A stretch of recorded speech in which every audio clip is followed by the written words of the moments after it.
नमस्कार छात्र मित्रों, मैं सौ रूपाली विकास गुरु लक्ष्मणराव किर्लोस्कर विद्या मंदिर व जूनियर कॉलेज पलूस, विषय हिंदी, कक्षा 8वीं।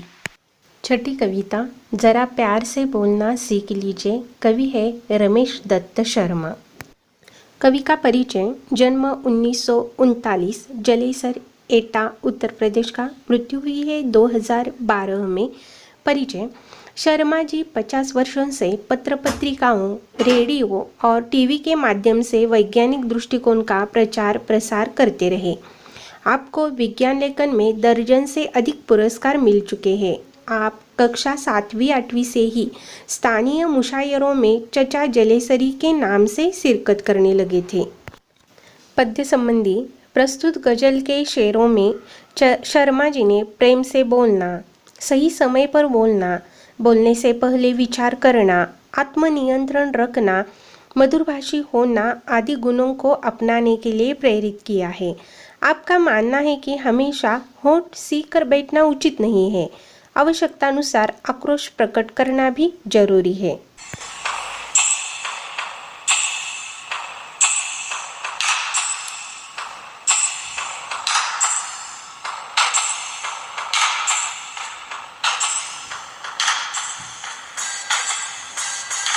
पानी में शहद घोलना सीख लीजिए, जरा प्यार से बोलना सीख लीजिए।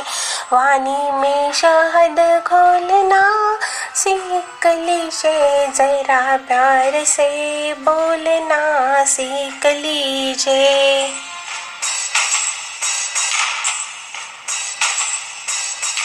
चुप रहने के यारो बड़े फायदे हैं, जुबा वक्त पर खोलना सीख लीजिए। चुप रहने के यारो बड़े फायदे हैं, जुबा वक्त पर खोलना सीख लीजिए।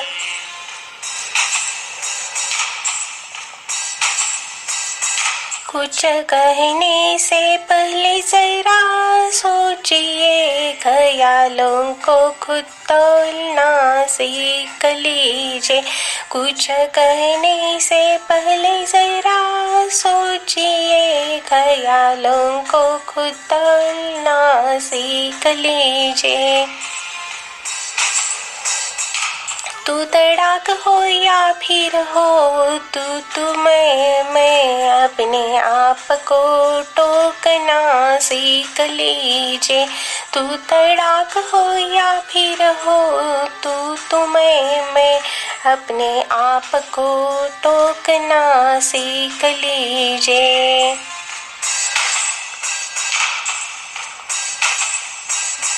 पटाखे की तरह फटने से पहले रोशनी के रंग घोलना सीख लीजिए।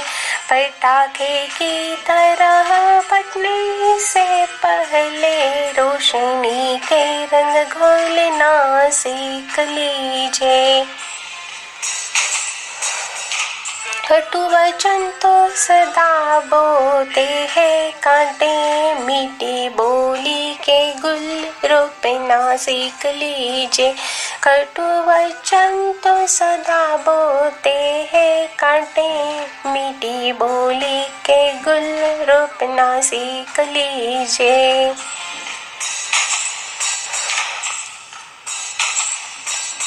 बात बेबात कोई चुपने लगे तो बदल कर उसे मोड़ना सीख लीजिए।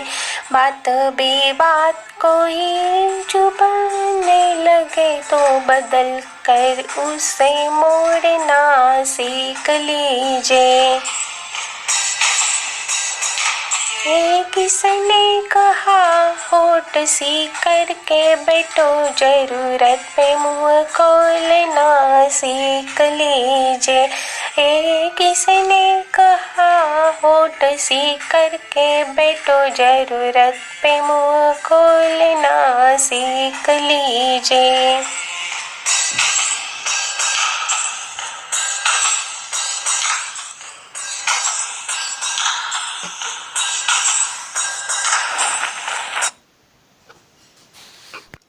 वाणी में शहद घोलना सीख लीजिए, ज़रा प्यार से बोलना सीख लीजिए।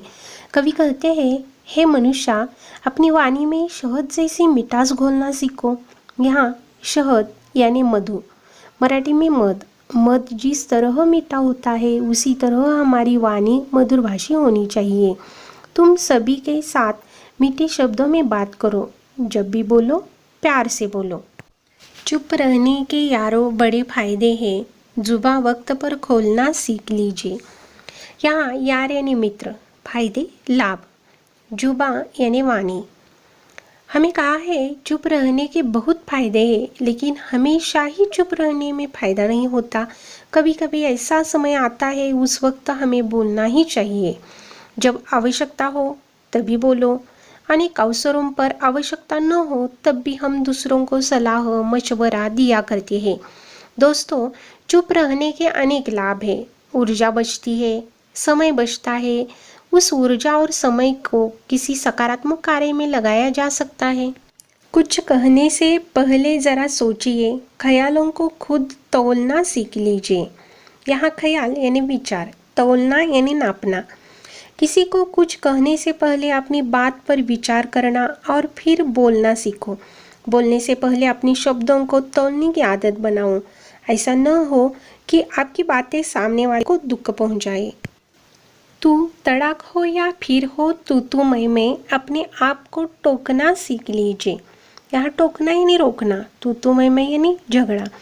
ऐसा कहते हैं कि तलवार से हुआ घाव देर सवेर भर ही जाता है, किंतु कटुवाणी से हुआ घाव कभी नहीं भरता। समय समय पर हमें याद आकर बुरी यादें मार्मिक पीड़ा पहुंचाती है। इसलिए यदि बातचीत के दौरान वैचारिक मत एक दूसरे पर आरोप प्रत्यारोप की स्थिति उत्पन्न हो तो अपने आप को टोक कर चुप रहना सीखो। अपने खुद को रोक कर खुद के क्रोध पर आत्मनियंत्रण होना चाहिए। पटाखे की तरह फटने से पहले रंग घोलना सीख लीजिए। बहुत सारी परिस्थितियों में लोगों को झट से गुस्सा आता है, वह पटाखे की तरह फटते हैं। तब उस स्थिति में हमें उनको सही तरीका दिखाना चाहिए, यानी रोशनी की रंग दिखाना चाहिए, प्यार का प्रकाश फैलाना चाहिए। क्योंकि क्रोध की प्रतिक्रिया में क्रोध ही मिलेगा और बात हाथ से निकल जाएगी। कटु वचन तो सदा बोते हैं काटे, मीठी बोली के गुल रोपना सीख लीजिए। यहाँ कटु यानी कड़वे वचन बोल, गुल यानी फूल, रोपना यानी पौधे लगाना।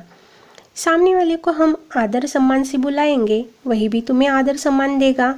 अब देखो, नमस्कार कहने पर सामने वाला भी तुम्हें नमस्कार कहेगा, लेकिन क्यों रे, क्या है, ऐसी भाषा हो तो सामने वाला भी तुम्हारे साथ ऐसी ही बातें करेगा। कड़वी बोली हमेशा संबंध बिगाड़ती ही है। कटु वचनों से कांटे ही मिलते हैं। कटु वचन ऐसे बीज है जिनके फलस्वरूप कांटों रूपी फसल ही मिलती है। अतः कटु वचनों को त्याग करके मीठी बोली रूपी फूल के पौधे लगाओ। हमारी भाषा अच्छी हो तो हमें भी अच्छी भाषा सुनने को मिलती है। बात बेबात कोई चुभने लगे तो बदल कर उसे मोड़ना सीख लीजिए। यहाँ बेबात यानी बिना बात, बिना कारण। यदि बात करते करते कोई ऐसा प्रसंग आ जाए कि किसी की बात आपको या आपकी बात दूसरों को चुभने लगे, तो बात को प्यार के मोड़ पर लाना सीखो, ताकि वातावरण की कटुता दूर हो जाए। बात बिगड़ रही है ऐसे लगने पर बात को बदल कर उसे ऐसा मोड़ दो कि बात बन जाए, बातों में मिठास तैयार हो। किसने कहा, होठ सीख कर के बैठो, जरूरत पे मुंह खोलना सीख लीजिए।